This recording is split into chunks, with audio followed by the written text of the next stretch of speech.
Welcome, welcome, welcome, welcome to today's live stream. Hello, Ray, to you. Hello, hello. Can you all see in the chat window? I said, welcome, welcome, welcome. So excited to discuss overwhelmed by life. That was last week. That was Tuesdays. We are here to discuss today. Hello, Jennifer. Hello, wholeness in your journey. Wholeness in your journey.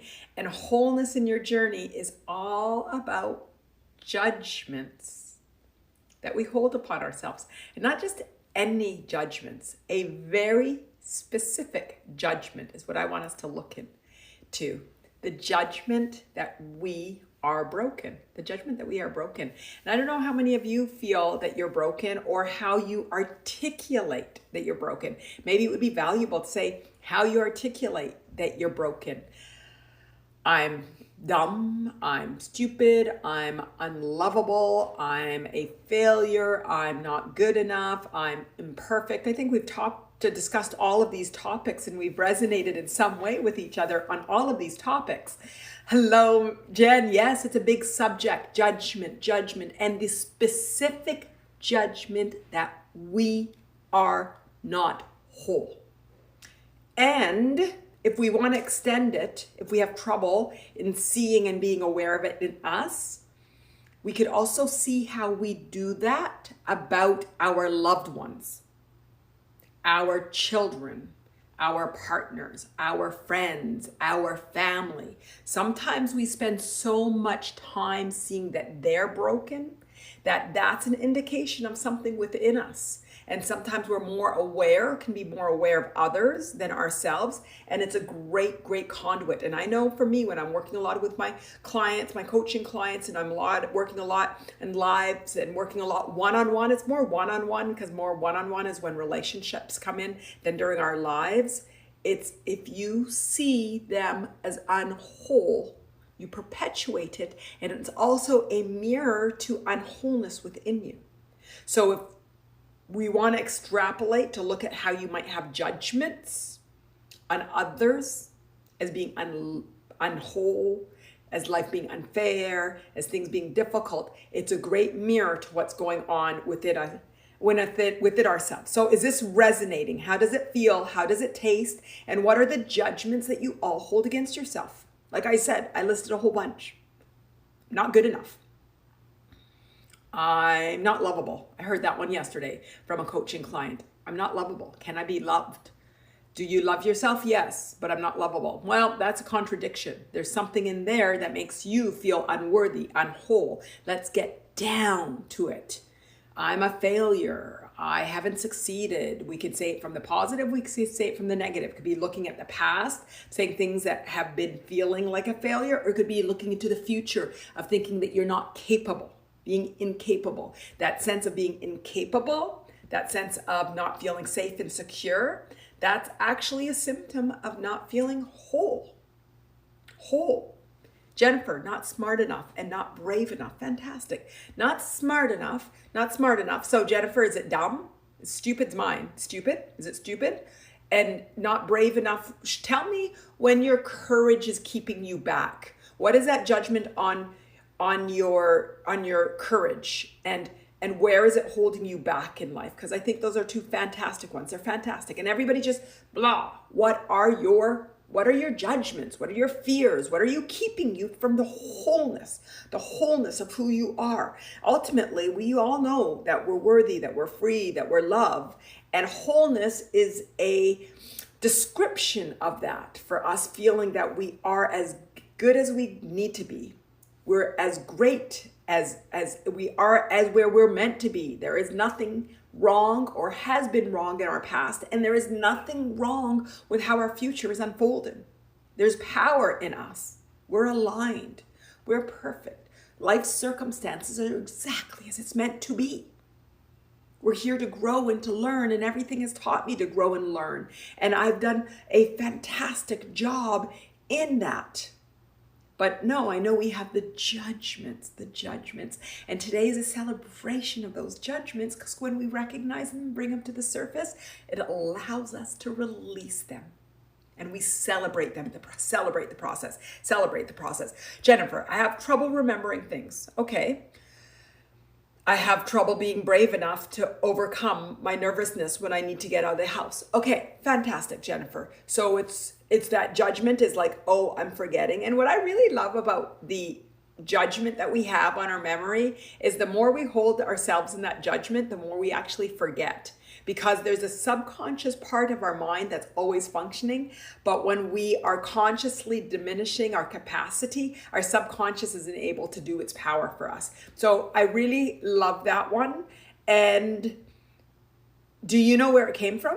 Do you know where that judgment that you have trouble remembering things and then that makes you not smart enough? That would be really interesting to see where that comes, because ultimately I'm not whole. My brain is broken. There's an element of my brain that's not able to do recall, as opposed to, and there's sometimes I have judgment on my mind and I'm like, don't laugh. I'll say to my friends, don't laugh. I'm going to say something. I just don't laugh.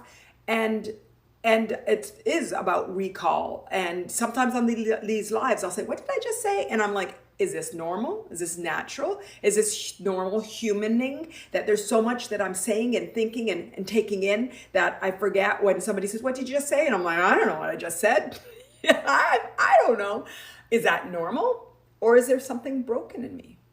And maybe it's irrelevant. If I don't remember, and I know that I'm good and powerful and aligned and as is meant to be, then it doesn't matter. Then remember, it wasn't necessary for it to be recalled in that moment, that it wasn't something that needed to be shared. Because if it did, then I trust that whatever I recall comes.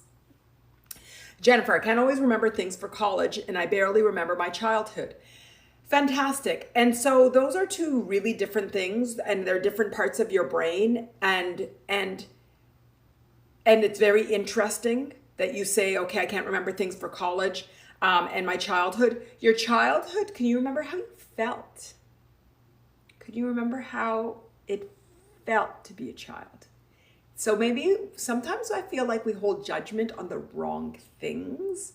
And maybe if we say, well, my brain is making enough room for the things that are important, and I trust that when I need something, I either have the capacity to get it or my brain will bring it up for me, then we start to remove that judgment and allow for our brain and our processes to be as it is. So Jennifer, I don't know how all of this is feeling or what type of resistance it is, but I'm just sort of feeling through what you're saying and talking through. And yeah, we all have judgments on our mind. One of our most famous favorite topics is about our active minds and how our minds are not focusing the way that we want them to focus and working the way that we want them to work on. There's so much judgment on this mind, which is so powerful. Our brains are so much more powerful than we ever give it credit. But when we judge it, we keep it from its power. We keep it from its power. So Jennifer, are you shifting? What are you feeling? Do you want to bring out what some of the feelings that you feel about? And if there's something in there and the judgments in there that we can let go? Also having trouble being brave enough to overcome my nervousness when I need to get out of the house. What are your fears there, Jennifer? So that's good to say that you want the courage, but let's go and talk about your fears. What are your fears? What are your fears? Valerie, hello, Manal, and everyone else here talking about judgment. That sounds relatable. Yes, Valerie, I know that's relatable to you. It's relatable to all of us, but I know for you, it's on the surface that you're always talking about looking at overcoming. I see the hearts because it's all relatable to all of us. But Valerie, in your young age, and even Jennifer, in your young age, it's easy to have more self-doubt because you're comparing yourself to older ones that are telling you what you need to do and what you have to do and what you should do. And you haven't yet really established that grounding of, hey, this is not who I am. Take me as I am. And it's the natural evolution from you, from baby to toddler to child. So it's normal for you to be at that sort of that cross section of learning how to honor yourself and coming out, because there was still a heavy dependence on society, on your parents, on schooling, on teachers, on them teaching you. So it's normal. It's normal for you to go through that. So Jennifer, what are your fears? What are your fears? What are your fears? And Valerie, if you want to talk about, and everybody, what are your fears? Jules, hello, Manal. I'm happy to be here. Me too. I love this subject. And Jane, hello to you. I'm seeing the hearts. Okay, Valerie, yes, saying this is true. Okay, Jennifer, I remember I few feelings from then, but not many. I was angry and happy a lot, but I believe I had some happy memories. I got self-conscious around people when I go out, and I actually feel afraid a lot when I go out. Jennifer, you've talked about it before in the live stream, so I'm glad it's coming up again until we get it out of you and get it out of your system, and then you'll say, remember when I used to be nervous and not, and it's all the same symptom. It's about feeling confidence and grounded in who you are. Radiating the truth of the beauty of you, who you are, radiating the alignment with your authentic self, with your purpose, with your beauty. So it's all the same thing. It's all about cementing Jennifer to who she is and not doubting her past and doubting and fearing the future and others and maybe their energy and their judgment, because you know that you're aligned with who you are. We're floating and free and weightless in this human journey, So Jennifer, perfect. You're self-conscious around people when you get out, afraid, angry, unhappy. Talk more. Do you know where they came from? Do you know why you want to, where the unhappy, you know that you were happy, but the unhappiness and the anger trumps that? Where is that anger and unhappiness comes from? And do you want to continue to bring it out, Jennifer? So you've got some homework right now to say, where does that anger and unhappiness come that's keeping you? The whole thesis is resistance keeps us from our authentic expression of ourselves. So the more we're able to recognize the judgments, the resistance, the emotions, the misbeliefs, recognize them, see those fears, let them go, then our natural radiance comes out. So everybody who's on here, go ahead and share. Jane, hi, is it normal? I'm still working on that at 53. Jane, I'm there. We are going to keep working on it till the day we die. It's so wonderful for the young ones to say, oh, we're still working on it. We're still working on it. My children, I feel, are outgrowing me in terms of their growth and their evolution and their self-awareness. And so the next generation maybe accelerates and gets amplified in some ways and then maybe regresses in other ways, because we're all learning those three, the unconditional three. But it is so normal and it's so fantastic and it's so fun and it's amazing for us all to come in, and regardless of our age, that we can still look at, oh, I allow the judgments of others to impact the way that I feel about myself. I'm going to say that again. I allow the judgments of others to impact my perception. It's my perception. So Jennifer is perceiving how people are interpreting her, the perception of their judgments and how it impacts. And I know a lot when I'm working with my coaching clients and they'll say, oh, this is, well, they're going to think. That's your extrapolation of your belief of their thoughts based on your misbeliefs. Are we going to continue to live life on misperceptions, or even correct perceptions if it's not aligned with your reality? I think that was a lot that I just said. Tell me if that landed. Tell me if that landed. Jen, it's not an age thing, it's the conditioning. Fantastic. Exactly. I think you guys are telling me it landed. So whenever you recognize that we're looking, and I'm intellectualizing right now. So we went between feelings to intellectualizing and stuff, and we keep bouncing between them. But I'm intellectualizing them. When you recognize that you're distorting the way that you are based on your perception on how people are, that's your distortion. That's a distortion of reality. That's using what you believe and you project and you interpolate what people's beliefs, judgments are, and just become aware of that. It's like, oh, I'm taking my lens out of me, internalizing me, and I'm externalizing it to my perception of other people's lenses. And actually, we don't even know what other people are thinking. And you might be dead on, spot on, but it's not about what's going on in here. Is that good? Liz, hello everybody, and good morning, afternoon, evening from Toronto, Canada. As always, I'm feeling happy and grateful for experiencing another live now event created by Manal and spending time with her and others. Fantastic, Liz. Welcome to you. Jane, fantastic, celebrating Jen as well. So is everybody feeling good? Did you identify where the anger and unhappiness was in your younger days? Does everybody know where your self-judgment comes from? So, okay, great. It's great to know that we have self-judgment. We have self-judgment on our brains, on our looks, on our body image, on our self-image, on our smarts, on our spirituality, on our relationships. We have judgments on everything, It's about ourselves, it's about life, it's about other people. But where did they come from? Where did they come from? Jen says it's from conditioning. It's from conditioning. Do you want to start to dig and say, okay, where did my conditioning come from? And why did I get my distortion? Where did this distortion start and come from and evolve from? Why in my past have I adopted these misbeliefs that keep me from the truth of my radiance, the truth of my worthiness, the truth of my freedom, the truth of my beauty, the truth of my love, the truth of my natural nature, which is light and love and care and beauty and happiness. So what is the resistance? So who's feeling resistance now? Who is opening up and shifting? And who's still feeling resistance? What are the judgments you're feeling? What is the resistance? And Jennifer, I still want to hear about your anger and your unhappiness when you were younger and what we could sort of drill into and feel into that.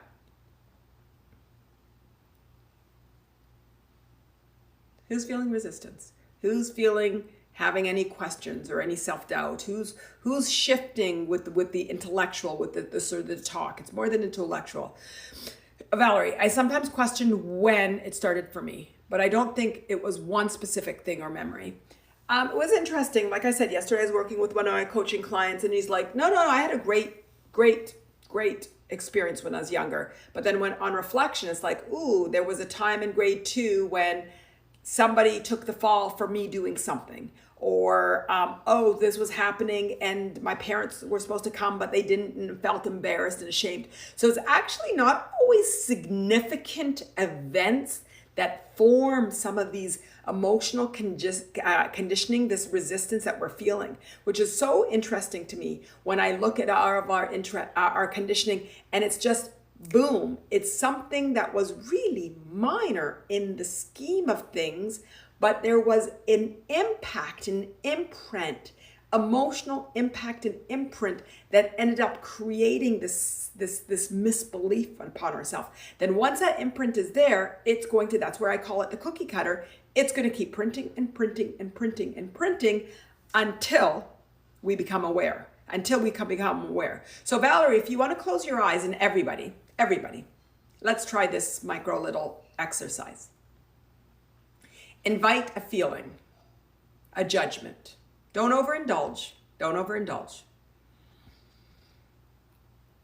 Invite something that either came up or comes up. A judgment, being not smart, being imperfect, your body image, self-image, whatever it is. Call that feeling.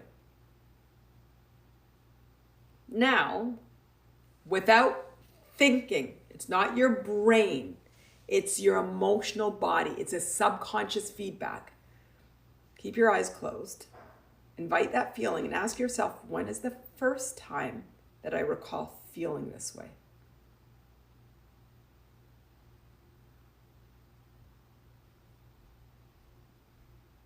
So what you're doing is you're looking for a resistant feeling that you get regularly or you're holding now.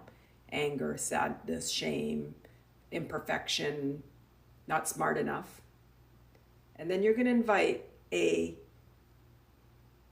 flashback of that imprint in the earliest memory that you can get to. So I've got mine. Mine is nice and strong. Is this working? Everybody, give me hearts. Give me, if you put it in the window, what you're feeling. This is the cookie cutter approach, and this is when it's come from. Can you all feel it? Can you feel it? Is it relating? Getting the hearts, fantastic.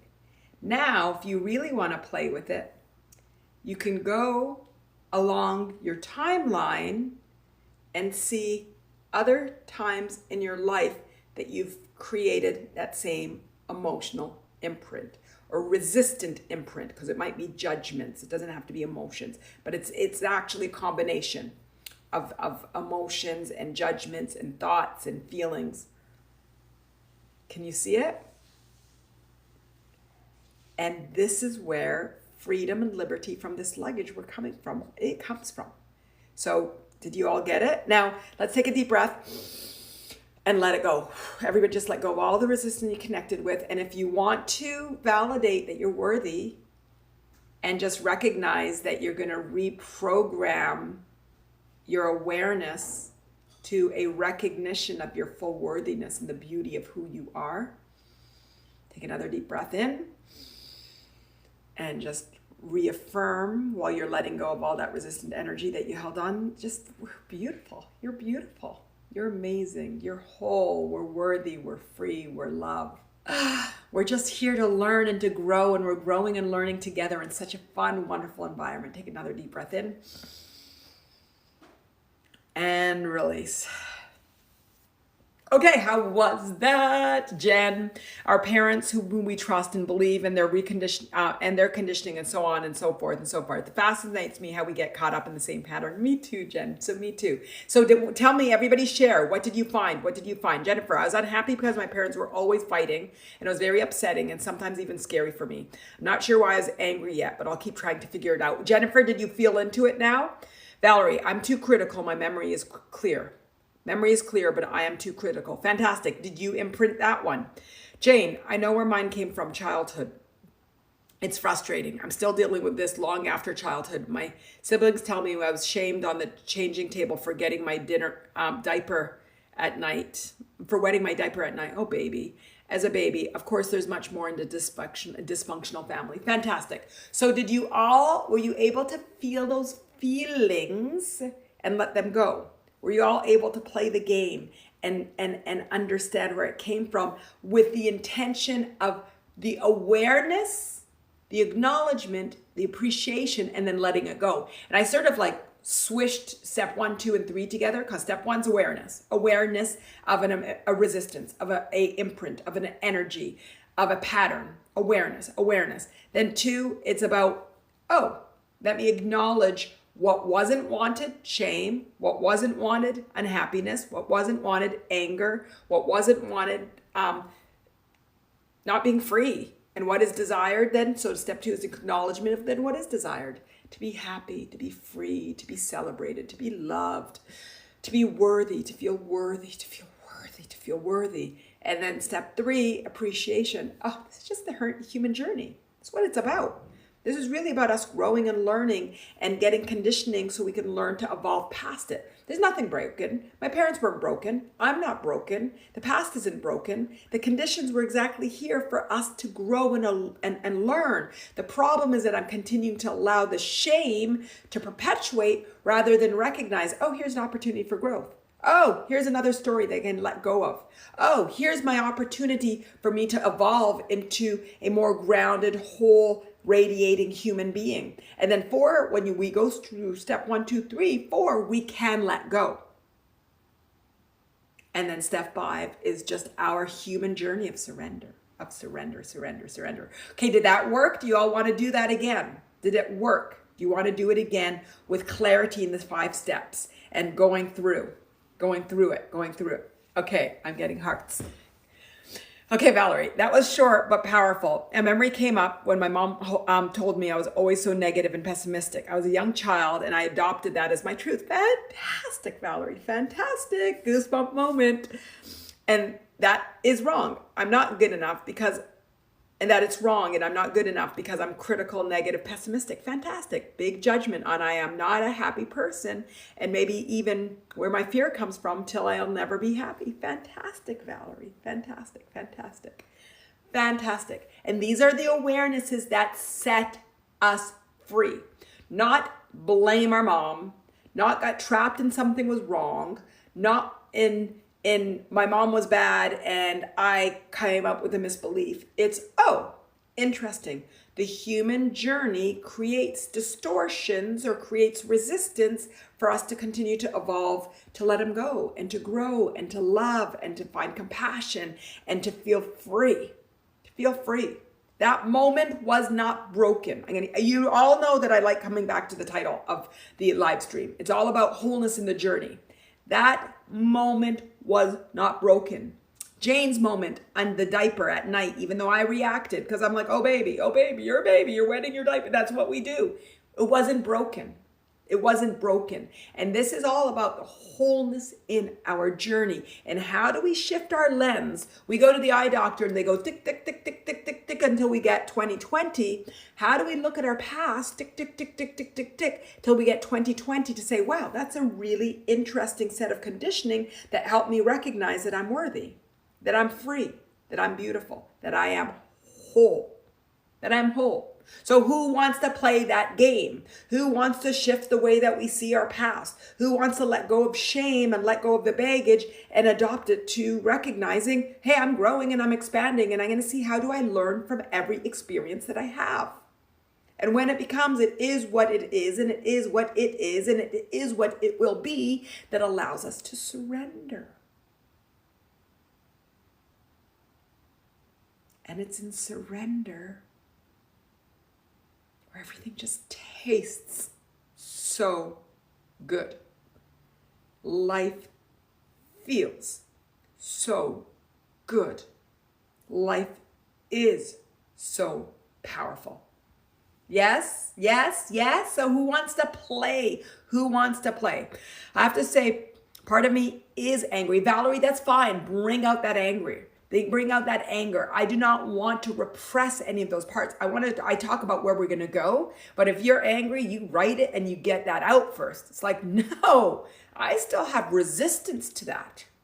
I still have resistance to that.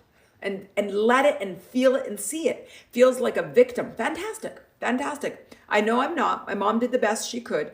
That's intellectualizing it. I want us to still feel that anger and feel like that victim. And I was just navigating life with chaos and me around me since birth, the conditioning. I feel so powerful right now that I connected with that memory. Fantastic. And if you need to play with that anger, let's play with that anger. Let's play with that anger. Play with that taste of the anger and the times that you've suppressed your anger. Valerie, I know you from pasts.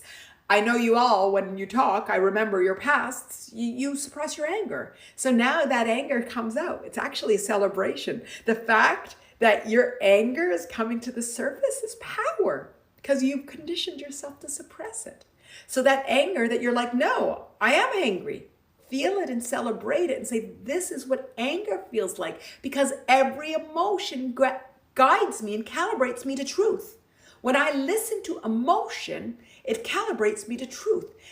Emotion is a feedback system. It's a feedback system that teaches me how to respond to how to get back to my worthiness, my freedom, and my love. But when we repress it and repress it and repress it, it's got to get stronger and stronger and stronger and stronger. And that stronger might be sadness, it might be depression, it might be anger, it might be frustration, it might be judgment, it might be anxiety, it might be panic, it might be all these topics that we talk about when we suppress it. But if we listen to that feedback system in the beginning, ooh, that makes me angry.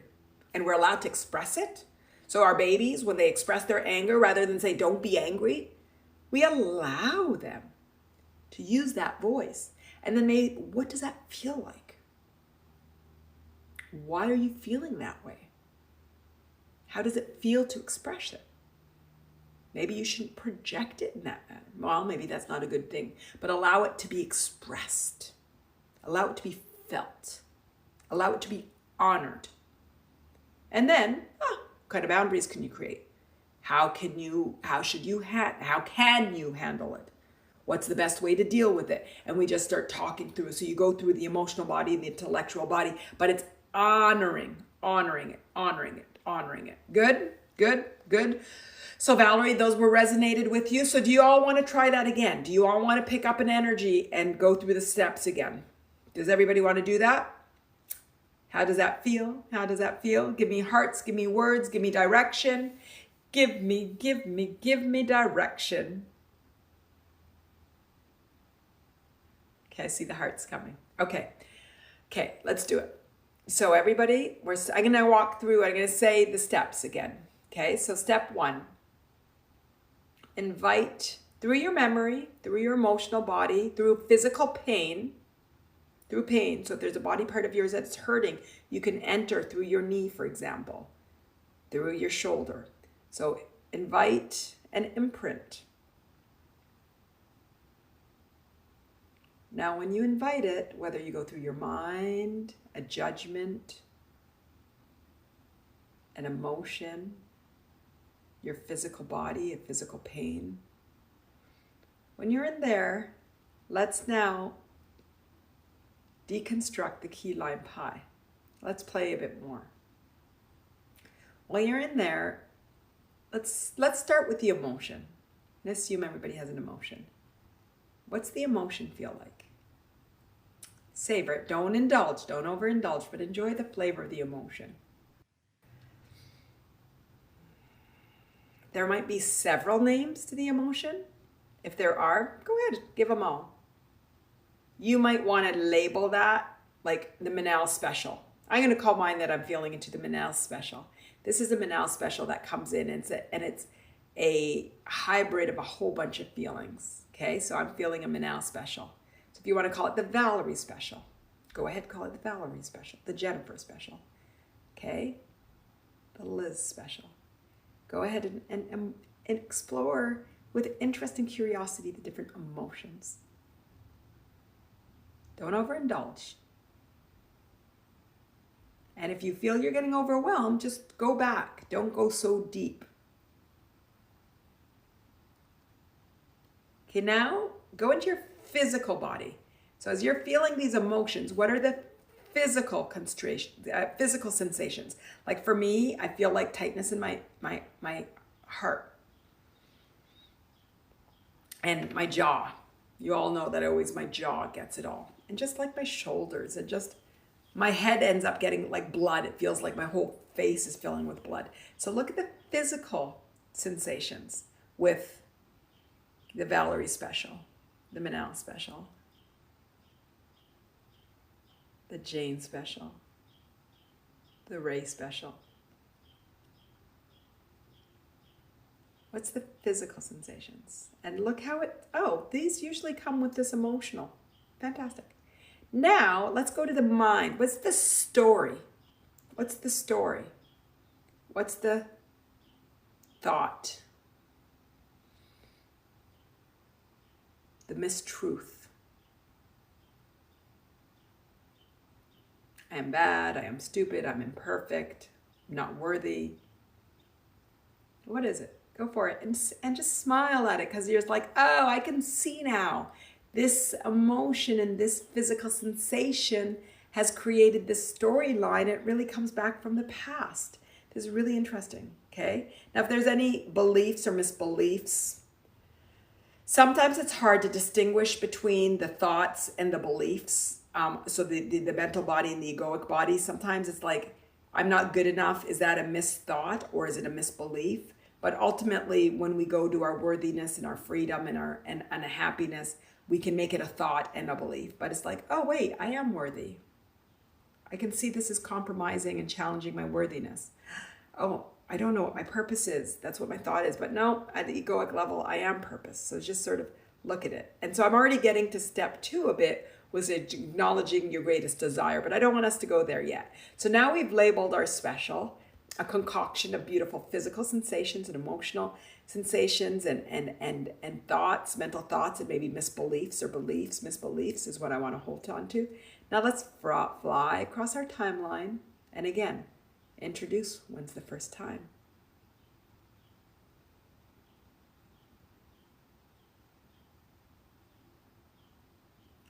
And then just fly through your timeline and just see how frequently this concoction, this special, has shown itself in your life journey.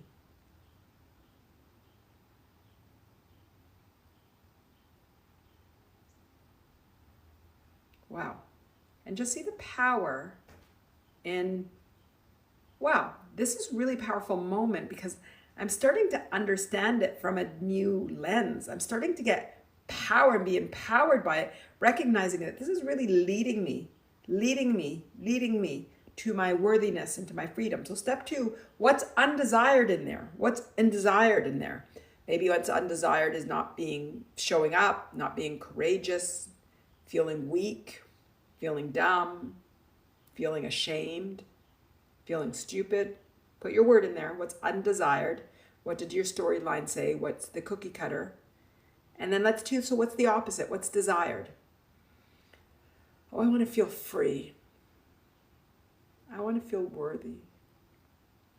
Oh gosh, I just want to be loved and loved. I just want to be loved.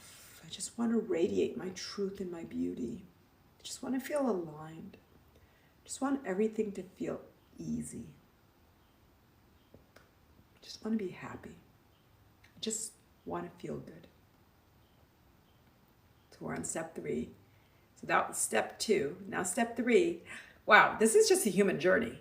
So interesting that in the past I've taken this energy so seriously, but now I realize that it's a conditioned pattern, and it's just teaching me to see, and it's teaching me to understand and to grow and expand. And this is really the human journey. The more I understand myself and the human journey, the realize, oh wow, I'm just taking it all so seriously and taking my mom and dad so seriously, giving them so much power and being victim to them. But actually I'm victim to nothing. I'm part of it, part of something bigger, part of this universal experience, part of nature, part of beauty. I'm light, I'm radiance. Sometimes I get overworked into my human because I am human, but there's another part of this human journey. There's a beautiful spiritual part. There's a light part. There's a vibrational part. There's a free part. There's a worthy part. There's a love part. And I forget when I feel human that I leverage this part of me so I could start to expand and grow and just ground. Oh, feels so good. Feels really good. Fantastic. And step 4 now, take a deep breath in and release. Release all of the energy connected with. Release. Take a deep breath in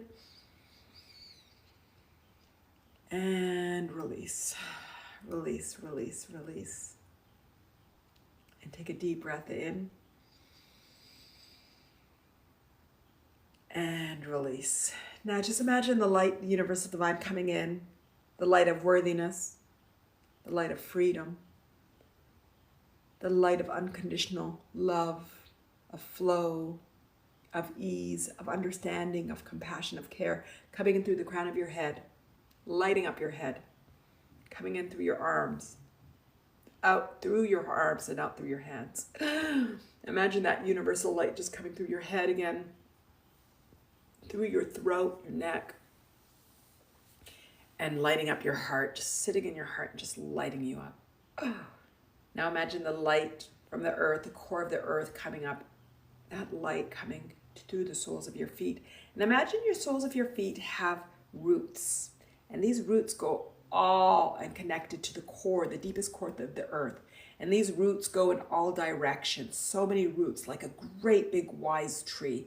And these roots allow you to be connected to the earth, and ground you to the earth, and feed you light, and all of the resistance goes out through these roots as well. So this beautiful, fantastic root system that grounds you to earth and feeds you nourishing light and takes away any of the resistance in the stories for your highest good when you're ready. Now imagine that light from the deep core of the earth coming through your roots, through the soles of your feet, lighting the bottoms of your feet, going through your calves, your knees, your thighs, your pelvic area, your abdomen, and landing in your chest. And imagine that light just meeting the light in universal divine and just filling you, filling your cavity, filling you with love, with abundance, with care, with creativity, with security, with capability, with worthiness, with flow, with ease, with tenderness, with care, with compassion, with humor, with love, and with more love. Okay, everybody, let me see. How's everybody feeling, Valerie? I'm angry with how I adopted such a distorted view of who I am. Fantastic. And what my truth is. This might be different because this was before we went through that little meditation. I was a child and I didn't know better. I did not deserve to be labeled like negative when I was just unhappy, but that wasn't seen. That at home there was always chaos and not enough peace to emotionally connect. I am not to blame for picking up my negativity and projecting it back towards my mom. It was not my truth. It was my young self navigating life. It was let down many times. It makes sense. Fantastic, Valerie. So now how are you feeling now? How are you feeling now? How are you feeling now? How's everybody feeling? What awarenesses did you get? What were you able to let go? And what are you able to pick up and shift from? Everybody share with me. Liz, we are perfectly imperfect and more than good enough. The word imperfect resonates too. I'm perfect. Yes, we're perfectly perfect as we're perfectly imperfect. We're imperfect and perfect. They become synonyms. It doesn't matter if you're perfect or imperfect because they're both perfect. The beauty and the perfection in my imperfection. Beautiful, beautiful, beautiful. Doesn't matter. Doesn't matter. It's all about letting go of that judgment. And we are whole. The whole point is we're whole. We're whole. We're whole. Jen, I remember my sister and I were once talking about moving out and having a house together. I remember his dad saying Sylvia might not want to get married. I felt really annoyed, angry, upset, and said that I might not want to too. I felt dismissed, not good enough. Beautiful, beautiful. I felt teeth clenching, good. Chest tightening, good. Shoulder blades tightening, good. I realized how much I let other people's conditioning, reactions, judgments affect my inner beauty and my own truth and identity. Fantastic, Jen. I see how good I have good friends who see me for who I am as a person without judging me on the external. Beautiful. I've always had to have validation. Now I see more of the natural beauty of just being myself. Feels good. And so the validation now is coming internally, Jen, because that's the trick. That's the trick. Everything external teaches us to go internal. Every experiences that our mom and dad gave us that we think led to our negative self-perceptions were actually the teachers for us to go internal. They were gifts. We just have mislabeled them. We think that it's bad, that it made us feel angry or sad or ashamed. It's actually good because it's what taught us to go internal. And there's really I'm trying to say it in the right way, significant physical imprints that can happen that can also teach us to go internal. So we're actually lucky when it's small little things. When we realize, oh, I'm lucky that life taught me in this way, how to let go of shame and how to calibrate to my happiness, because there's really some tough ways that life teaches us to go internal. Did you guys get that message? That I start to realize how lucky I am with some of my conditioning because I was not having to have extreme external life events to teach me to let go. Did you all get that? Because that's really important way of honoring your past and honoring these things that attach to you that allow you to go within. Did you all get that? Because it's so important. Then you realize, oh, and I recognize that that diaper did not feel good, but you realize, oh, that's how I got to learn about feeling aligned with myself. That's not a bad way to get it relatively. Does that make sense? Does that make sense? And I want that to be an empowering type of way, not in a disempowering or a judgmental part of way. But it's like, oh, I was so fortunate that even my conditioning was quite gentle.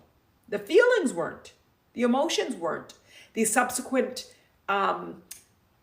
physical, emotional, and how it manifests in your life isn't. But, oh, that in the scheme of things, I'm fortunate that that's how life taught me. Is that all clear? Is that coming in the right way?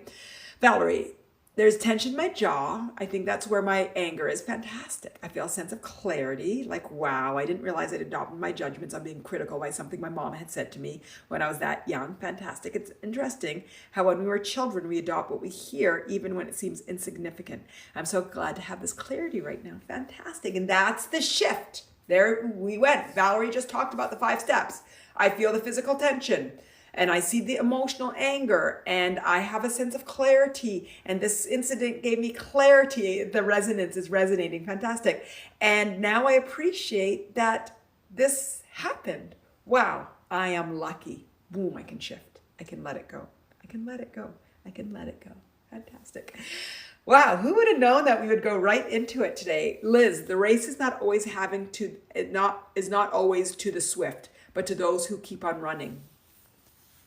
Yeah, it doesn't matter how fast you get there. It just matters about just getting there. It doesn't matter how far. Even yesterday, I think on Tuesday, when people were talking about taking baby steps, I'm like, you know what? I don't care if it's baby steps. I like to imagine myself in a rocket ship. But if you want to consider baby steps, that's fine. Just keep moving, keep growing, keep expanding, keep loving, keep knowing that you can, keep believing in yourself, keep going internal, keeping aware of the external world and how it's teaching you to go internal.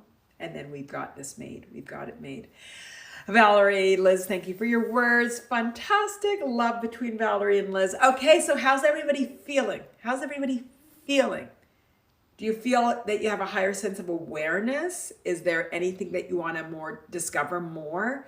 Do you recognize now how easy? Everybody gets mad at me when I say it's easy, but I'm like, well, I think it's easy. If I think it's easy, can I say I think it's easy? How easy it is for us to start to recognize our conditioning and really let it go just by being aware and confronting and seeing the physical sensations, the emotional sensations that we may have avoided for all of our lives. How easy it is to say, oh, this is where I picked it up from. And yeah, I'm angry at first as my mom, angry as heck at my mom, and recognize that other layer of resistance where I hid that anger because little me knew that I should not be here. That my little me knew that you should not be shaming me for wetting my diapers. That little me knew that you shouldn't be calling me a pessimist because I am a beautiful, amazing optimist. That little me knew that, and so I was angry, or I repressed my anger, whatever it might be. And then the shift. It invites the shift. It's like, oh, this is my growth. This is my learning. This is the life experience. This is humaning. We're all resonating and we're all relating to this. This is something that we all feel, and this is just part of the normal human journey. There's nothing over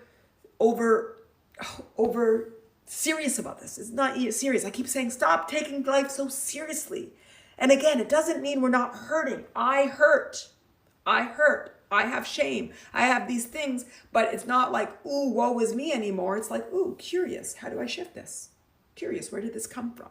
Oh, curious. This storyline is still coming. So interesting how it's impacted me in so many different ways. How do I manifest it into the free-flowing love and care and compassion that I am?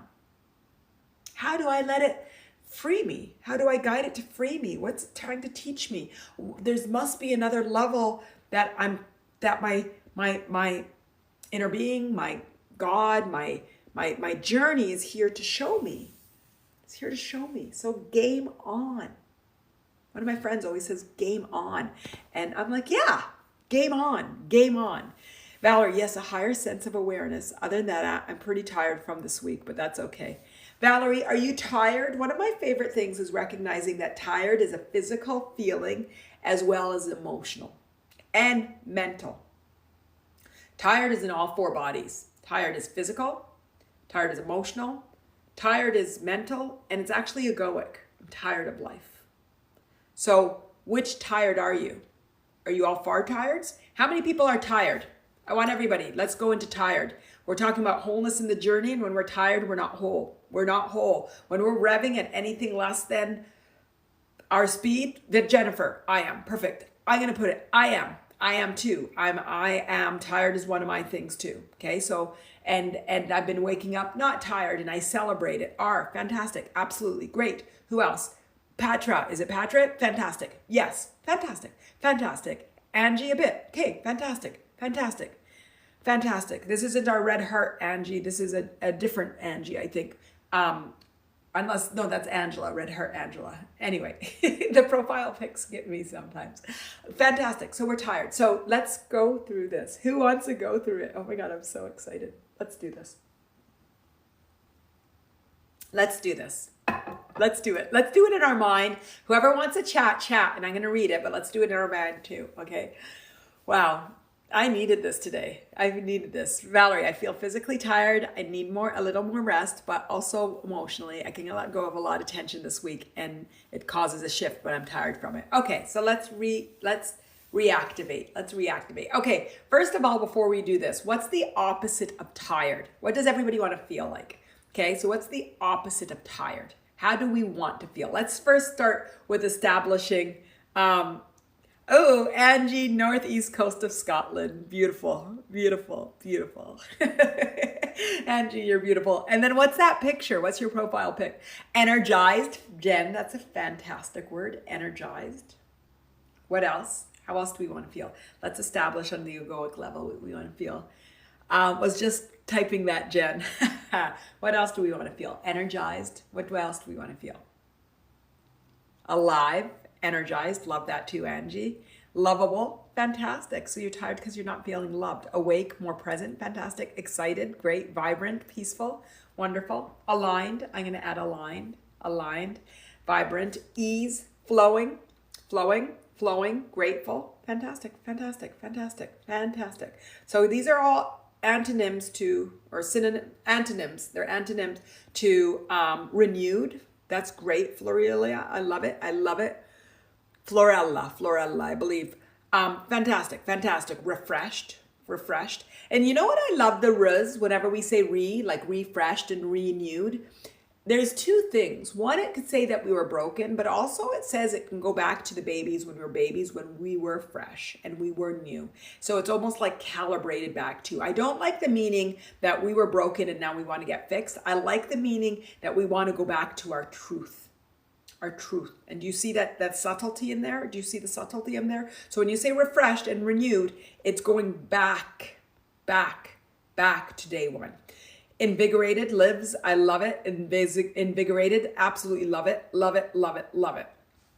Fantastic. So we've got it. So now, okay, Valerie already started to lead us. Let's see us inspired. JG, I love that. That's one of my favorites. One of my license plate to one of my cars used to say inspired. And then I realized I didn't really like having a personalized license plate because everybody knew your car.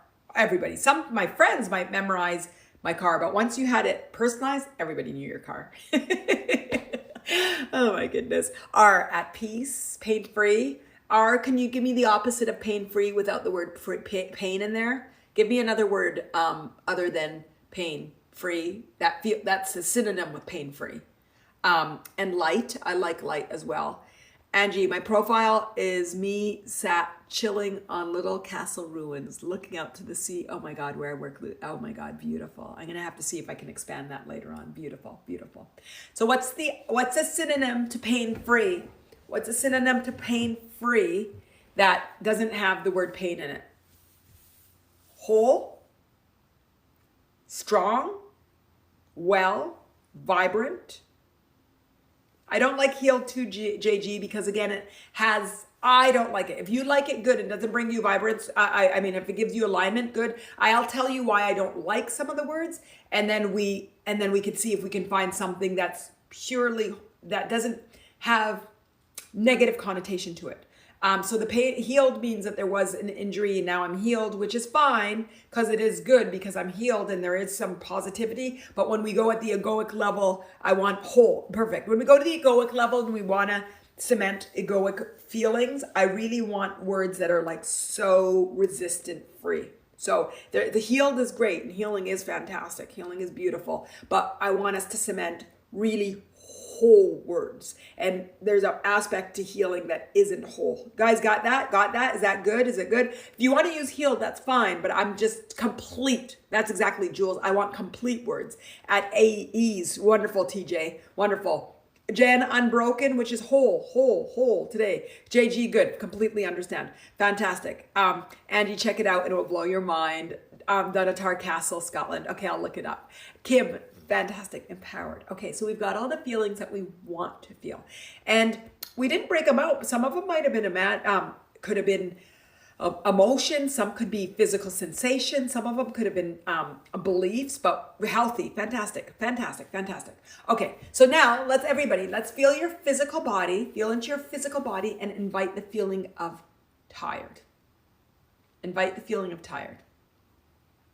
And see where you get that sensations. Like for me, there's heaviness. I mean, I don't really want to project mine, but like I'm just giving examples, but like heaviness in the eyes and just the body feels sluggish. So and if you don't feel it now, if you want to just invite the feelings that you know, and I have different tired's. Like I have a tired I didn't sleep well, or it's 9 or 10 o'clock at night tired, and I have a tired I should be feeling vibrant tired. There's different tired's. So go ahead and feel that tired, and feel the physical sensations, and see it with like you're inviting it. So if somebody came to your door and they came, like be happy that they're there. Like we're inviting these physical sensations. So I want you to see them as like, thank you for coming, guest. I'm actually inviting you to come now because I'm exploring you and understanding you and seeing you. So the fact that we see them there, I want you to like be happy that you're seeing this because we're inviting them. We're asking that feeling of fatigue, that tired to come, okay? So see it. I see it a lot around my eyes, my jaw, my heart.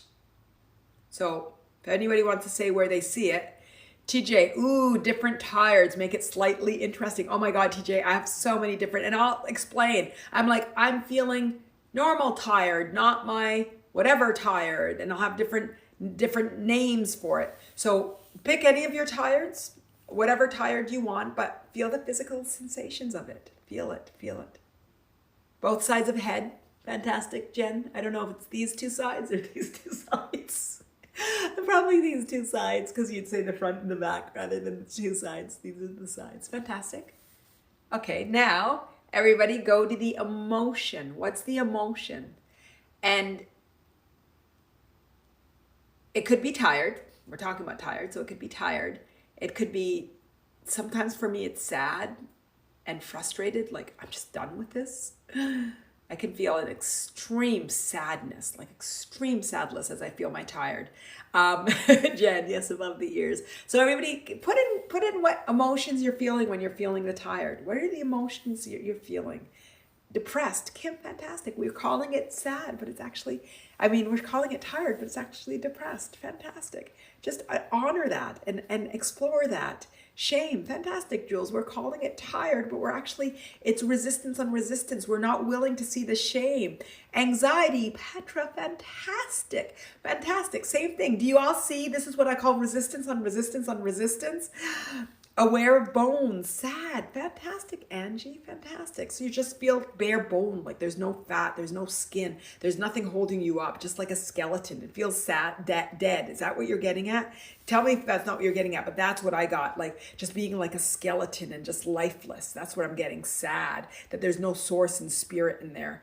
That's what I'm getting there. Beautiful, everybody, beautiful. See? Maybe Valerie, somehow it's calmness right now. Yeah, Valerie, you're going through a lot, so I want you, the calmness feels good, but also a little sadness, maybe acceptance. Good. Acceptance, though, there could be negative and be positive, so I want you to have the positive. Valerie, maybe the sadness is anger. Fantastic. So look at this, guys. We call it tiredness, but it's anxiety, it's shame, it's depression, it's sadness. It's amazing. It's powerful. Valerie, positive acceptance. Good.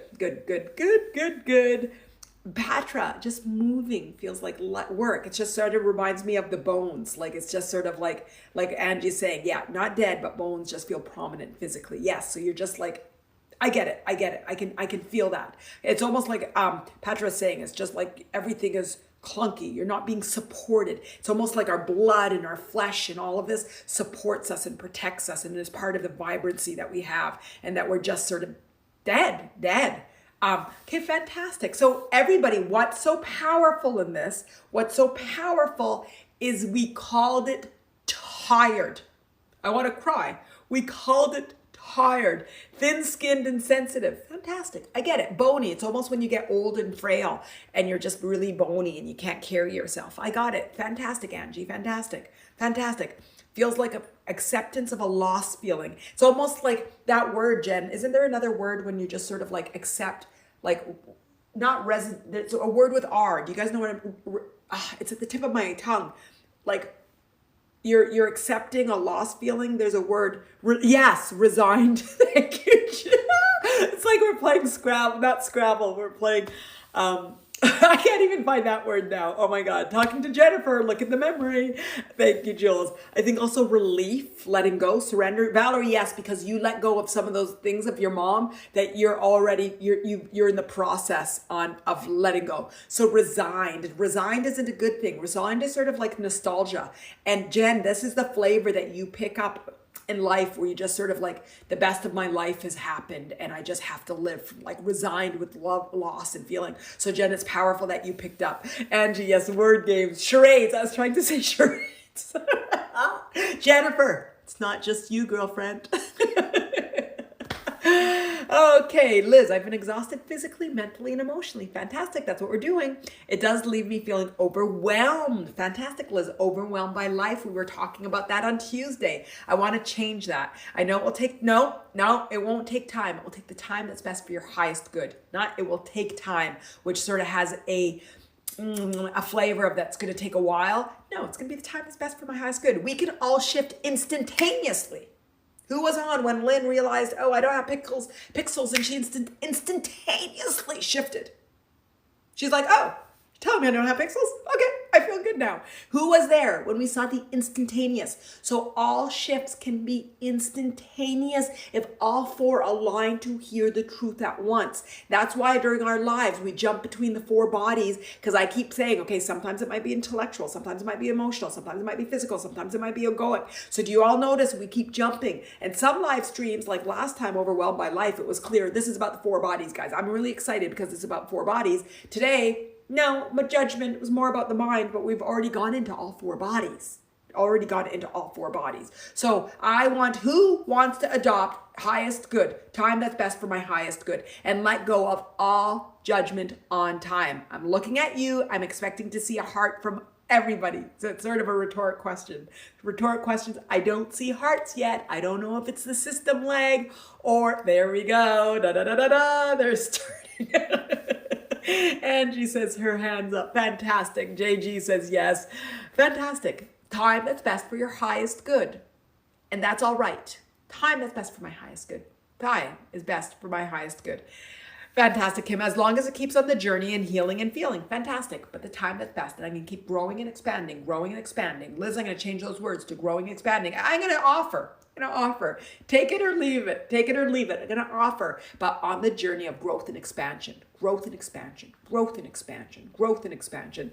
Manal, I love your wisdom and your words that you speak to people in the community and that you're candid and don't bullshit people. Oh, I try not to say shit online, Liz. No, I love you all and I love us all and I love humanity and I love this joyride that we're all on. And so it's like, okay, what are the things that we all do that keeps us from truth? What are the things that we all do? Let's get down to it together. Together. Okay, Jen, I think it's also tiredness from way too much excitement looking forward to today's live. That's a good thing. Okay, so we've got our emotions, we got our physical. So now let's do our thoughts. Let's go to our mental. Why are we tired of overthinking? We're tired of judging ourselves. Everybody in the window, I want the window. What are we tired of doing on the mental?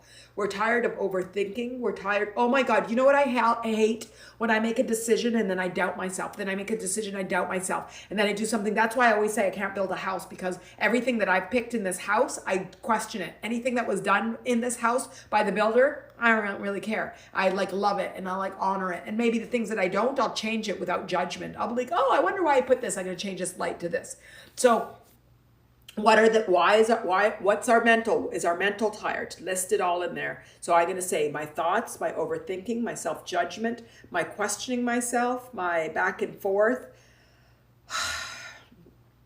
I think I said self-judgment. Liz, life is a journey, not a destination. Fantastic. R, unproductive thoughts like remembering painful experiences. Yes. Lots of fear about the future. Fantastic. Even I'm going to go to Jennifer, who said that the thoughts that I can't remember. If you're not supposed to remember, you won't remember. I mean, that's not to say that sometimes we don't have a great memory and there might be tools that we do. I mean, I love my iPhone. You all know that I use my notes to remember things, and I'll put on alarms and I'll put on messages and I'll put on different things to remind me to do things, because sometimes I forget, and sometimes it's not a priority. And then I'm honoring actually that if I don't remember, it's because it wasn't a priority. And even if I forgot something recently, it's just not meant to be. And how do I honor that this CPU and the system in here, this hard drive, whatever it does, it's functioning, that it's serving me. And how do I honor it and honor it serving it? How do I honor it? JG, yes, love the notes on the Apple phone too. Yes, and I love how easy it is to search it. And I love Evernote. I've got Evernote, and I've also got Notion, and I've got Notion for business, and I've got Evernote for personal, and I've got notes for my life and for everything.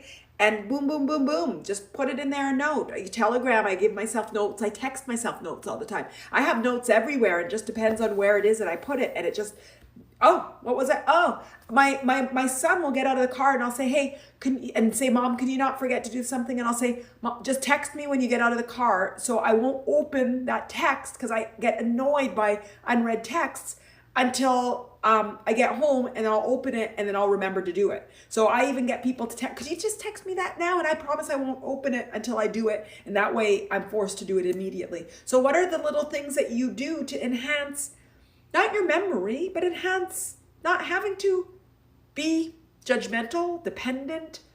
I like to practice memory, and I like to see numbers and see patterns and stuff, but not to judge my memory, not to doubt to make my life easier. How's that? To make my life easier. Okay, Valerie, worrying about my journey, my judgment's fantastic. Fear about the future. Oh my God, Patra said yes. She said about Patra. What did Patra say that she says, oh my God, yes. Lots of fear about the future. Fantastic, fantastic. Jen, we all need a reboot sometimes. We all do. We all do. The reboot means go back to the days that we were born when we knew truth, JG, I'm a visual person. It helps. Yes, yes, yes, yes, yes. Fantastic, fantastic. Okay, so now do you see how tired is here? It's the fear of the future. It's not tired. We're not tired. I know one of my girlfriends is like, sometimes I'm tired of living. And that's tired. That her thought is here. But we talked about worrying about the journey, worrying about our freedom, our future. I mean, we talked about remembering painful experiences. Did I read that? Remembering painful experiences. So we're caught in the past. We're caught in the past, and we're tired about all of these things. So even the thoughts weren't in there. So let's go back. Let's go back. So how do we want to feel? We want to feel free, flowing, energized, allowing, accepting, grateful. We want to feel good and happy. So I wonder if everybody can let go of the feelings that we had. I know we didn't do it in a meditative form, but I wonder, we talked about it, we felt it physically, we felt the emotional sensations, we felt it in our body. We sort of created that deconstructed out key lime pie. Before we move on, let's see if we can let go of it, okay? So do we need to go to appreciation? Have we already set the stage for appreciation? Have we already set the stage for how amazing life is, and that we're all here to learn, and we're all here to understand from each other and to grow and to expand? Do we need to go more about how to allow the shift? That all of this is helping us to understand ourselves and go inside. And once we go inside, we calibrate to truth, and we go to all of those the refresh, the renew, the recharge, because at the end of the day, that's what it's all about. That's what it's all about. Angie, she's singing Bob Marley, emancipate yourself from mental slavery. Oh my God, yes, yes, yes, yes. Jen, Earth School, exactly, Earth School. That's one of my meditations and talks, and it comes from the seed of the soul, comes from the seed of soul. The concept that we're all here on Earth School, which is fantastic, fantastic. So are we all ready to let go? Let go, whether we're carrying it in our jaw, in our chest, in our bodies, in our eyes. Let's take a deep breath in. And let go of all physical expressions, emotions, the emotional projections, the thoughts, the misbeliefs of tired. Take a deep breath in. And imagine again, we have that light coming that's connected, the roots with the soles of our feet. Imagine some of the resistance leaving through our feet. Imagine some of the resistance leaving through our connection to the divine light energy that we have coming in through the crown. Imagine it coming out from all of our body. Imagine our body letting go as light. All of the resistance of tired, of judgment, of fear, all of the sensations, all of the emotions. All of them is thoughts. All of them is beliefs. Fantastic. Now imagine the light coming in through the crown of our head, just bathing us, go through the head, your jaw. As it bathes you, the light, let it, and it hits resistance, allow it to go back out to the light, to flow out through your throat, through your chest. Let's imagine this light going all through your solar plexus, through your pelvic, through your thighs, your knees, your calves, and out through the soles of your feet. Now imagine the light from the core of the earth, again coming in from the core, up through the soles of your feet, through your feet, your calves, your knees, your thighs, your pelvic area, your solar plexus, through your chest, your throat, through your jaw, your cheeks, and then out through the crown of your head. Allow all the resistance that you connected with to go. Woo! Fantastic. Or what's the opposite of weary? I would say alive. I would say alive. You're either weary or you're alive. Alive. Everybody else offer what you think. So how's everybody feeling? Yeah, my number one question. I think that's a question I ask the most during these live streams. How's everybody feeling? How's everybody feeling? Feeling. How's everybody feeling? How's everybody feeling? Do you feel whole? Or is there something that's keeping you from feeling whole? Do you want to feel whole?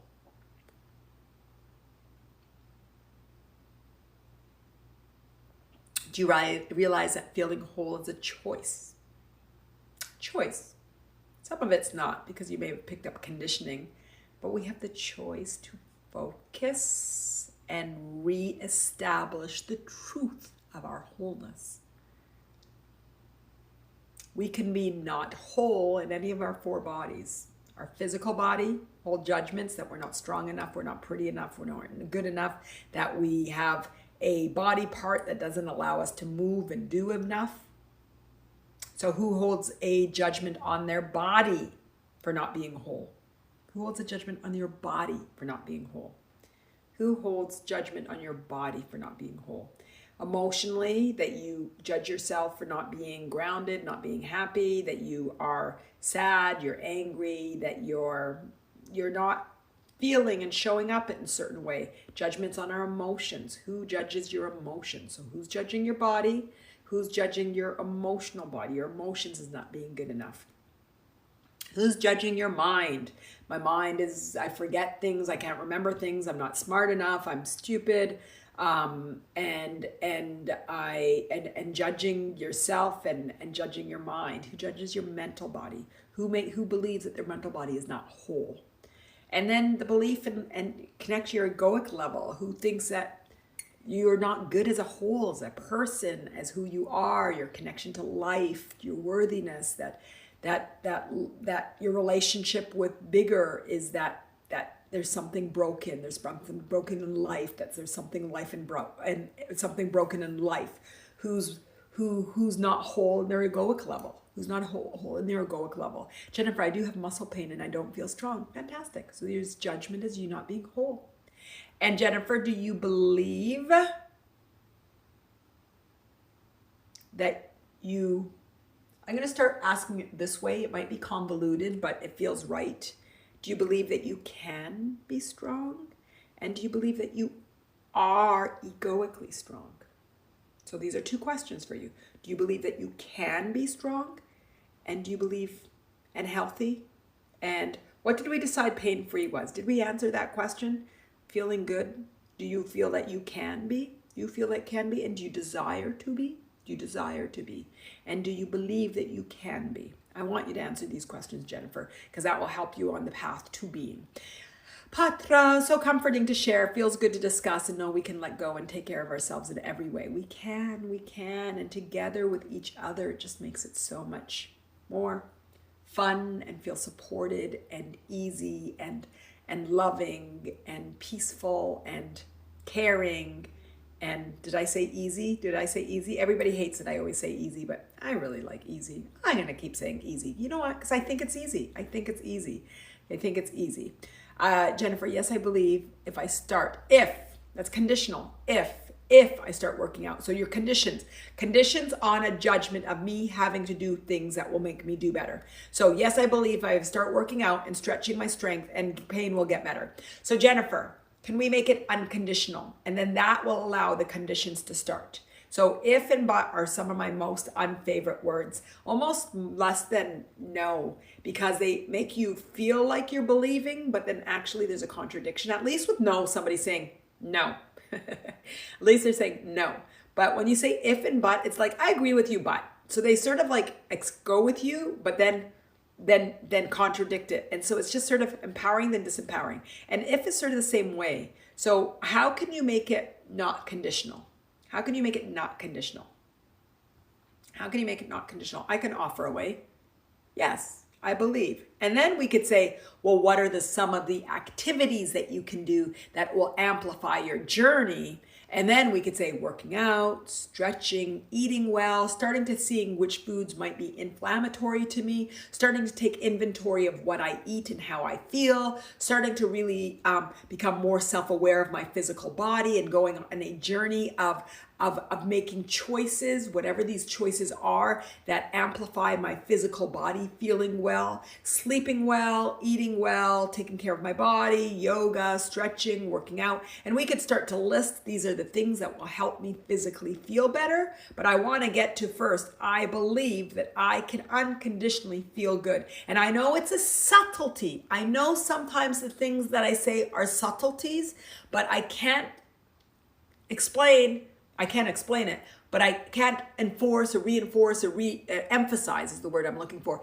Emphasize the power and the importance of these subtleties, because I want everything to be unconditional. Yes, I could unconditionally start feeling good, not if and but. Then you say, well, what do you do to help to contribute to that? Then you say A, B, C, D, E, N, G. I think I missed F, A, B, C, D, E, F, G. I know my alphabet. I promise you, I know my alphabet. So the whole point is not making it conditional, which then allows all of the steps. And you might say, oh, I still get from point A to point G. No, because changing it allows you to get to A to G, even though it sounds like you're going to get to G with the unconditional. You're conditionally judging your health based on X, Y, and Z your whole life. So you might not get to A through G. I don't know if that made sense. Did you guys stay with me on that one? I'm going to assume it did. Jen, yes, Manal, I'm assessing, processing, and realizing what I need for my highest good. A few of my male pool buddies from pre-COVID days have asked me to play pool tonight. In fact, during the live, so I weighed it all up. My body isn't able to do as much these days, and I knew it physically would be too hard for me to go. Instead of feeling in turmoil for not being able to go play and go out, I knew my highest good was not to force myself. Fantastic. I did not feel any annoyance, and I felt appreciated for being asked, and it made me feel good for me to be the best decision for me. Fantastic, Jen. Fantastic. And that's about talking about the judgment. I make a decision, and it's an aligned decision. It's not from fear. It's not from the need for courage. It's not from shame. It's not from I should or I shouldn't. It's what's best for my highest good. Oh, I really value my self-awareness and the joy and the love and the support that I get in that self-awareness. I also love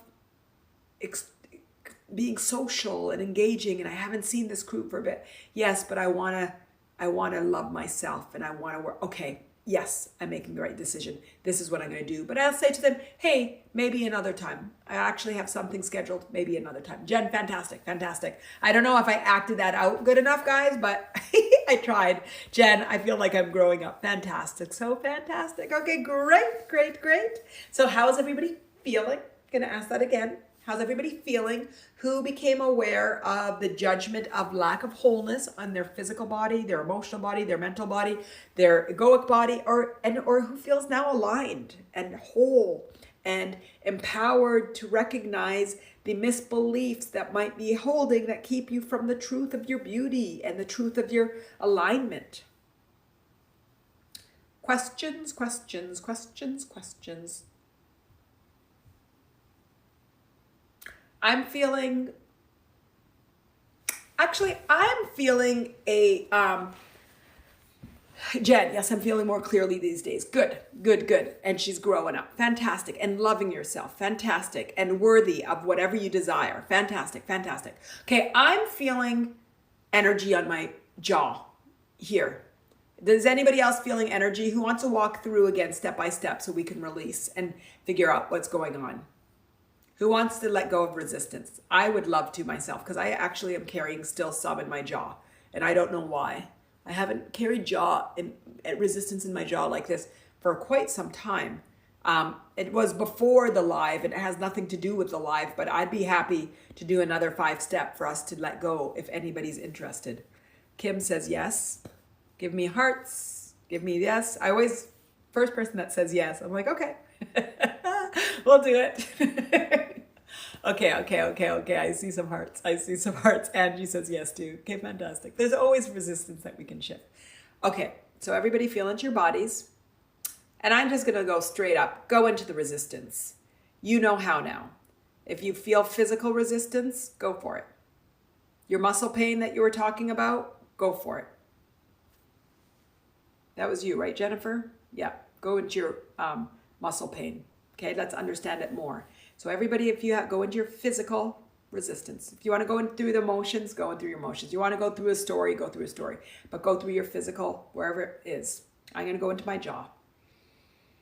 Now explore it. I almost imagine myself sort of like a mini Manal in my jaw, sort of exploring the sensations of it. So it's sort of like, and sometimes because I keep telling you guys to be an investigator, I imagine that I have like this little investigative, what do they call it? That little thing that you hold.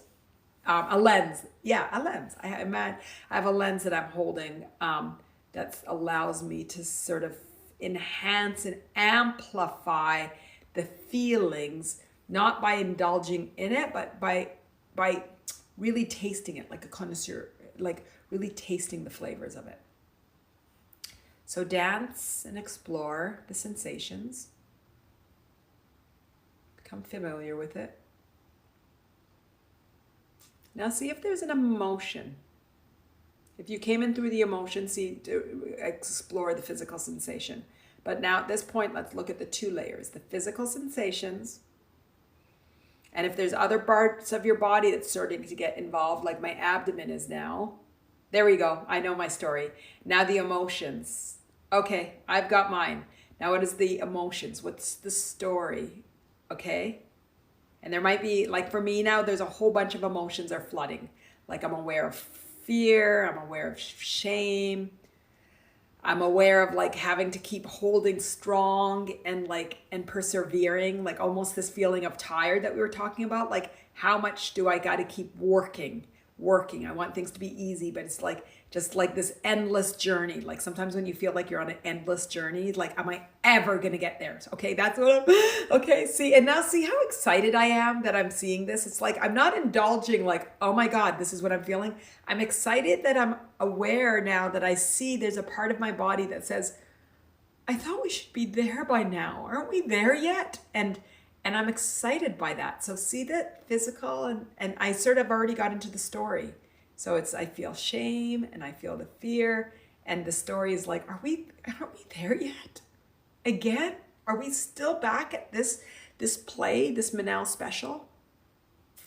Fantastic. So everybody look at your stories. So deconstructing the key lime pie. Now if you want to go to your egoic level and see what misbeliefs you have,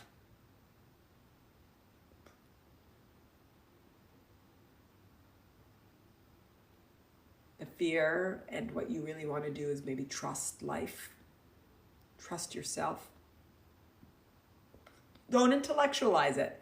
It's really still like an explorer. Like if you went to the doctor and he's like, oh, you've got this, and oh, it's here too, and oh, there, and like, oh, usually the treatment is recognition of this. So it is like, we're not intellectualizing the release, but just an awareness like, oh, worthiness, oh, freedom, oh, fear, trust, surrender. Okay, fantastic. Now at this point, just again, celebration all along the time. I sometimes have trouble telling guys step 3 is celebration because I'm always excited that I'm seeing this energy. And I know that this is here to release me, and it's not something for me to take seriously and like taking life so seriously. It's like, oh no, that again. It's like, oh no, that's okay. It's okay. This is just the human journey, and we're here to like process energy, and some of it's conditioning and some of it's life, and it's just okay. So like, stop taking myself so seriously and just enjoy the vibrational nature of life and the beauty of it, and the growth and expansion of it, and the spiritual nature of it, and the ability to grow and expand from it, and just sort of see that it's okay. It's okay, and we're all doing it. And the more that we could just all sort of see that we're all human, it's all part of the journey, then we just can let it go. So at this point, take a deep breath in and let it go. And if you want to shake it off as well, or do whatever you want, go for it. Let it go. Perfect. And take a deep breath in.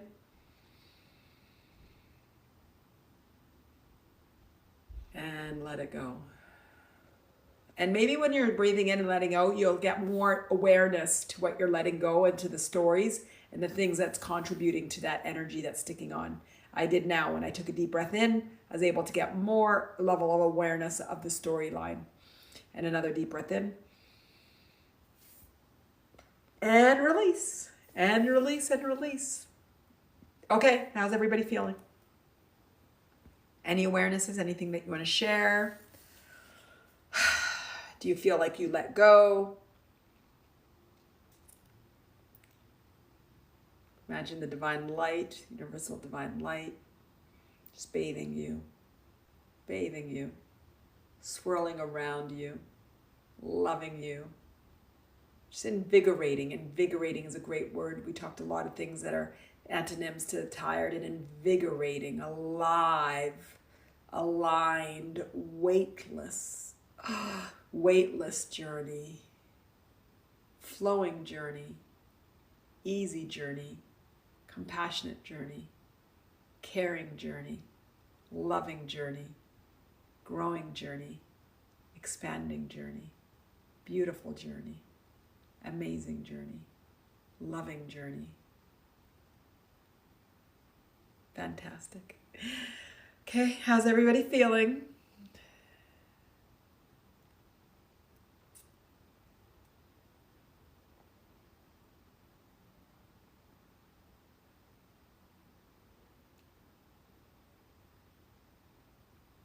Angie, fantastic lighter. What did you let go of, Angie? If you want to share, I always like to know what stories that we realized and that we can let ourselves go from. Guilt. Good. Fantastic. Good. Good. And is it easy? Can I keep saying it's easy, or do I not honor the process when I'm saying it easy, that it's easy? Like, does it feel like if I truly feel like it's easy, and do you all feel like it's easy? What's hard is that it's been a lifetime of like, we got to clean the whole house or the attic or the garage. And so there might be a lot to do, or it feels like overwhelming. But once we get to understanding how to do it, isn't it easy? Yes or no?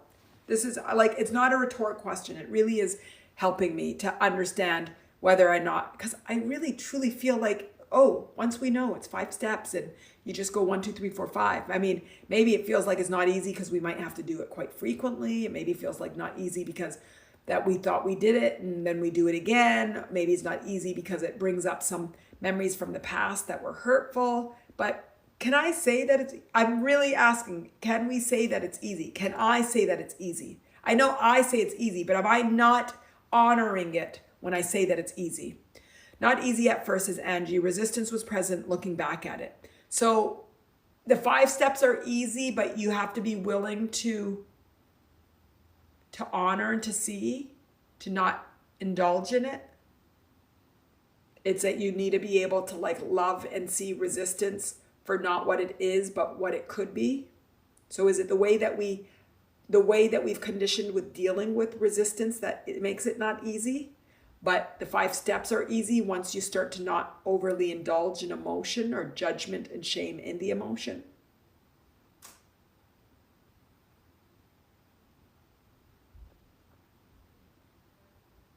Yes, so it's the conditioning. So the process is easy, but the processing may not be. That's the distinction I need to make. That the process is easy, but the processing might not be, depending on what you're dealing with. Okay, I'm going to make that distinction. Jen, I think the process takes time. I used to find so much harder because of lack of awareness, delayering the onion first before the key lime pie for me. Now I'm able to separate emotions and feelings better to allow me to process rather than get overwhelmed. Okay, fantastic. So I'm going to say the process is easy, although processing may not always feel easy. Is that fair? I think that sounds fair. Is that fair? That's good. Because I like to honor that some people are like, well, it's not easy, but I also feel like, okay, it is, but I get it. It is until it is. It is until it is. Jen, yes, I understand the process better now. Okay, fantastic, fantastic. Okay, fantastic. Okay, good. So how's everybody feeling? I feel whole. I'm feeling really whole, but I'm happy to talk to anything or to anybody anything that you're aware of. I feel like we did a lot of processing today. I feel that we recognize that we are holding the judgment of not being whole in all 4 bodies. I feel like the awareness of us feeling and holding judgment about any of our 4 bodies that is keeping us from whole is keeping us from all of the things that we desire, which is our flow and our freedom and our alignment and our beauty and our energizing and being energized, maybe that's probably best, and being aligned and weightless and easy and flowing and happy. So the only thing that's keeping us from what we desire is our judgment, our self-judgment. And that judgment is from conditioning. And that judgment is from conditioning, and conditioning is a normal part of life. Conditioning is so normal, so normal. So when we start to recognize conditioning is normal, and instead of holding judgment, we honor the unconditioning or the reconditioning, the re-establishing, the re-engaging back to the beauty of our 3, the unconditional 3, our worthiness, our freedom, and our love. It's like, boom, got this, got this. Nothing was ever broken. I was never broken. Life was never broken. It's all part of the natural unfolding of life. And now my opportunity is to continue to let it grow and expand. Let it go, grow and expand. Let it go, grow and expand. And the first layer of resistance might be judgment. And then it might be tired. And then it might be sadness. And then maybe anger. Then maybe depressions. We might have layers and layers and layers and layers of resistance. But it doesn't matter how many layers, because once we understand that there's five steps, 5 easy steps to process. And that processing might feel difficult at first because we're dealing and confronting and tasting emotions that we have been conditioned to feel resistance to. But once we learn how to embrace the process, it becomes easy. And it doesn't matter if we have 1 or infinite layers, 1 or infinite, we can just really slowly start to learn how to unpeel them, until we could start taking multiple peels at once, until we're finally realigned with the truth, our worthiness, our freedom, and our love. And it's a beautiful journey. We are here for a beautiful journey. And we're all amazing, we're all beautiful. And it's fun to just find our light again. It's fun to watch Jen say, hey, I've got my light again. It's fun to see Valerie say, hey, yeah, I'm feeling better. It's fun for Angie to say, yeah, that feels really good. It's fun for Liz to say, yeah, I let go and I feel lighter. It's fun. It's fun. It's fun. Liz, to the world, you may be just one person, but to one or more person, you are the world. That is beautiful. That is the beautiful. And you are all the world to me. You are all of the world to me. You are all amazingly beautiful, and you all to me represent the beauty of the world, and your desire to grow and your willingness to look within yourselves rather than blame the world, blame other people, blame relationships, blame life, but say, hey, I'm going to look within myself, and I'm going to honor within myself the beauty of who I am. Is amazing. It's amazing. Fantastic. Okay, so I am feeling, does anybody want anything before? Because I am feeling really complete today. Feeling very complete. But I'm always here if anybody wants anything.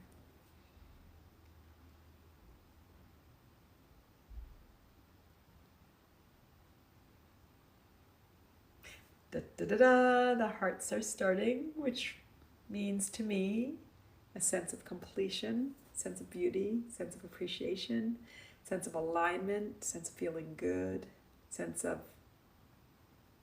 freedom, maybe worthiness, wholeness, wholeness, wholeness. We're whole. Nothing about our past was broken.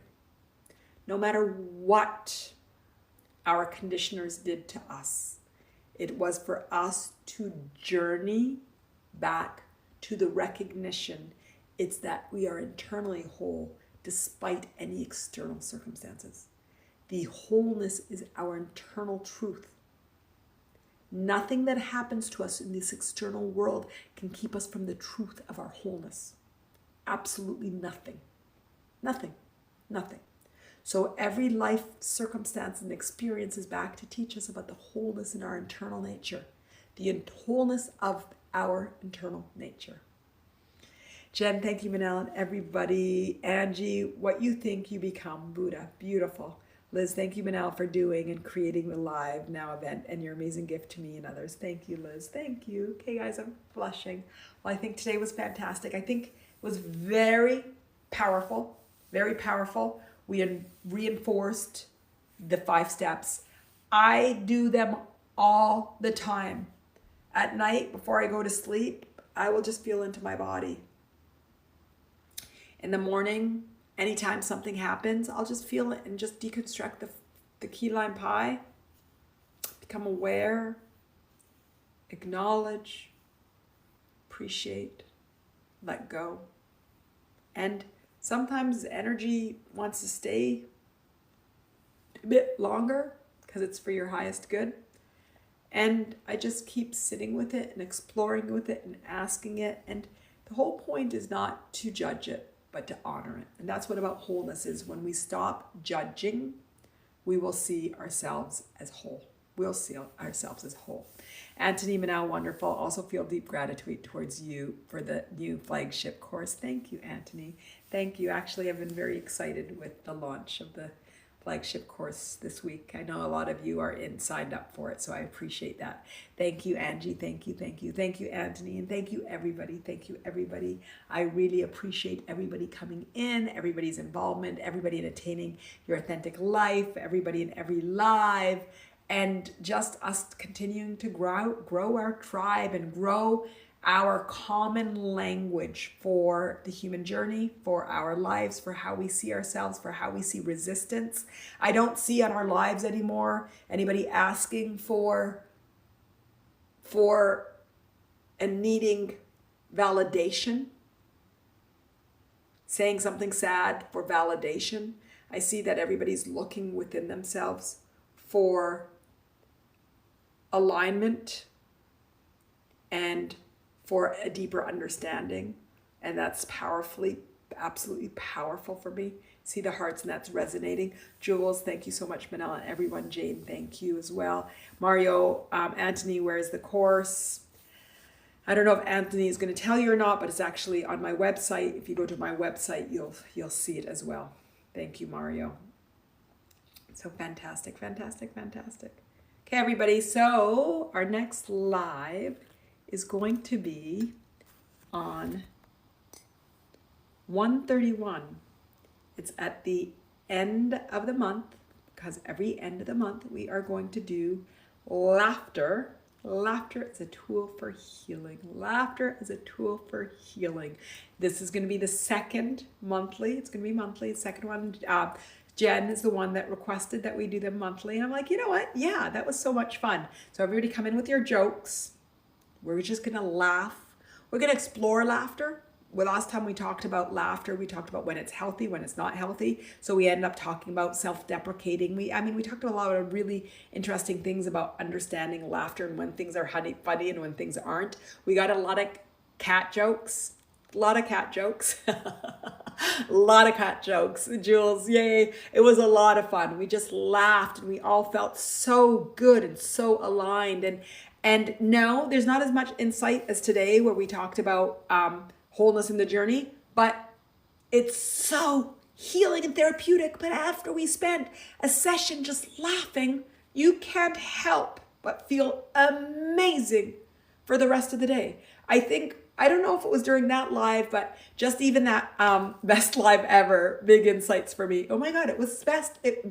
Jen, you're talking about the laughter one. You're talking about the laughter one was the best live ever, or you're talking about today's today's or the live one? Today or the live one? Jen, which one are you talking about? But the laughter one, what? Yes, you can't say yes when I say both. You have to say yes X or yes Y.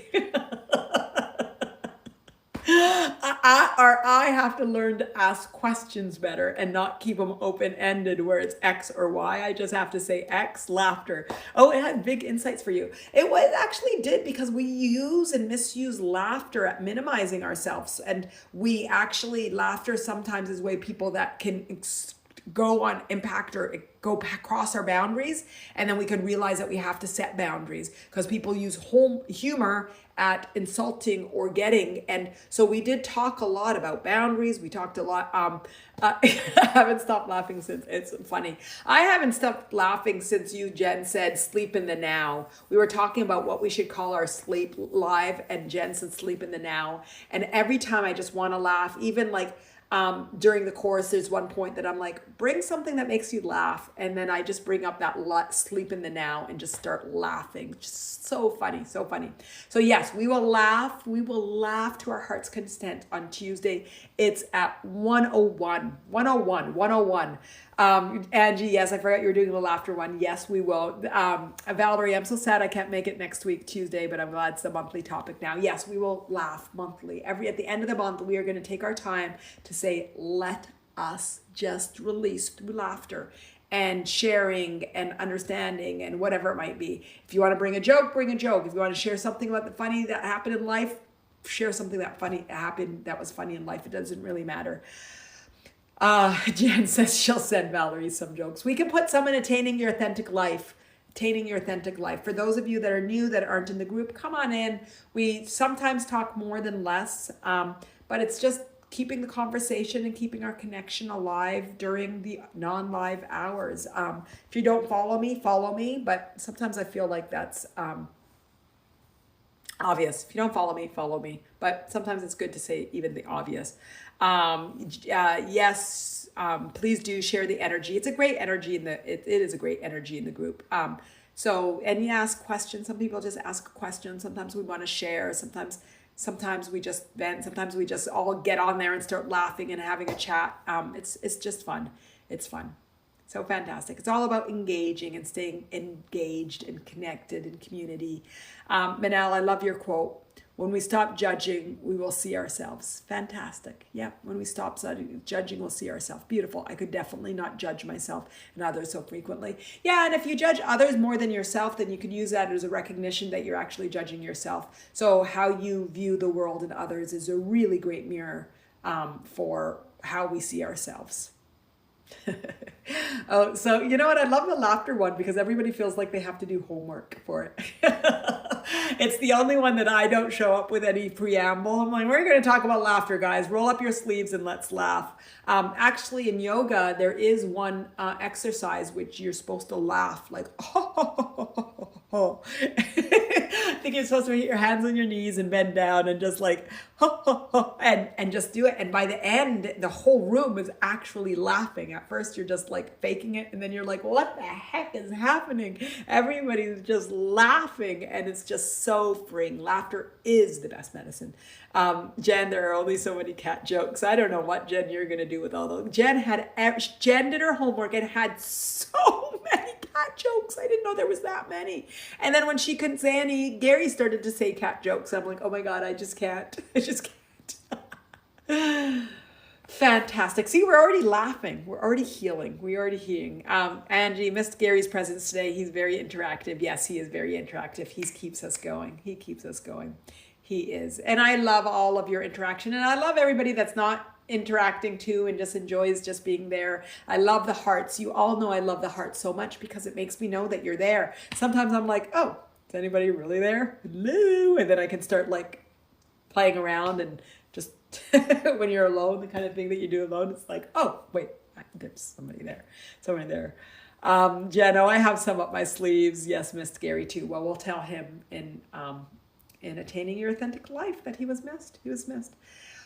Okay, everybody, you're all brilliant. I love you all. Thank you, thank you, thank you, thank you. There's nothing more than I can say, which is my absolute unconditional appreciation for every single one of you, for every word, for every heart, for every sentiment, for every profile pic, for every laughter, for every smile, for every tear, for everything. So thank you, thank you, thank you. And we will see you on Tuesday. And I'll also schedule some more lives. My love, always.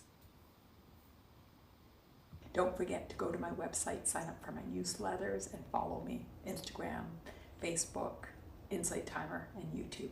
My love, always.